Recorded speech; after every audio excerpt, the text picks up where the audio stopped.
জুলাই বিপ্লবে সাধারণ শিক্ষার্থীদের ওপর ছাত্রলীগের হামলার ঘটনায় গণতদন্ত কমিশন গঠন করা হবে বলে জানিয়েছেন বৈষম্যবিরোধী ছাত্র আন্দোলনের অন্যতম সমন্বয়ক হাসনাত আব্দুল্লাহ। একই সঙ্গে গত ১৬ বছর ধরে ছাত্রলীগের নৈরাজ্য, হামলা, নির্যাতন, নিপীড়নে যারা যুক্ত ছিল, বিশ্ববিদ্যালয় ও হল প্রশাসনকে তাদের বিরুদ্ধেও মামলা দায়ের করতে হবে বলে তিনি মনে করেন। শনিবার রাতে সামাজিক যোগাযোগ মাধ্যমে ছাত্রলীগের হামলা, নির্যাতন ও গণতদন্ত কমিশন গঠন শিরোনামে দেওয়া এক পোস্টে তিনি এসব কথা বলেন। ফেসবুকে দেওয়া ওই পোস্টে হাসানাত বলেন, গত ১৬ বছর ধরে আওয়ামী লীগের পোষ্য গুন্ডা বাহিনী ছাত্রলীগ দেশের শিক্ষাঙ্গনগুলোতে ত্রাসের রাজত্ব কায়েম করেছে। ছাত্রলীগ বিরোধী মতের শিক্ষার্থীদের ওপর নগ্ন হামলা, নির্যাতন ও নিপীড়ন চালিয়েছে। এমনকি ছাত্রদল, ছাত্র শিবির কিংবা অন্য কোনো রাজনৈতিক দলের সাথে সম্পৃক্ততার অভিযোগ এনে অনেক সময় শিক্ষার্থীদের ওপরও অমানবিক নির্যাতন করেছে তারা।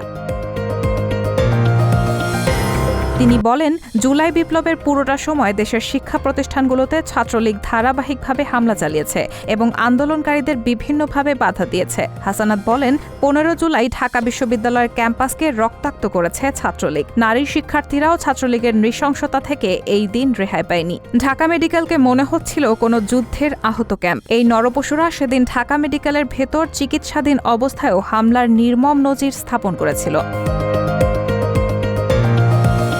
স্ট্যাটাসে তিনি লেখেন, জুলাই বিপ্লবে ক্যাম্পাসগুলোতে হামলাকারী ছাত্রলীগের নেতাকর্মীদের বিরুদ্ধে মামলা দায়ের করার জন্য বিশ্ববিদ্যালয় প্রশাসন, হল প্রশাসন এবং শিক্ষার্থীদের নিয়ে আগামীকাল গণতদন্ত কমিটি গঠন করা হবে। জুলাই বিপ্লবের আগেও গত ১৬ বছর ধরে ছাত্রলীগের যারা নানা সময়ে নৈরাজ্য, হামলা, নির্যাতন, নিপীড়নে যুক্ত ছিল, বিশ্ববিদ্যালয় ও হল প্রশাসনকে তাদের বিরুদ্ধেও মামলা দায়ের করতে হবে।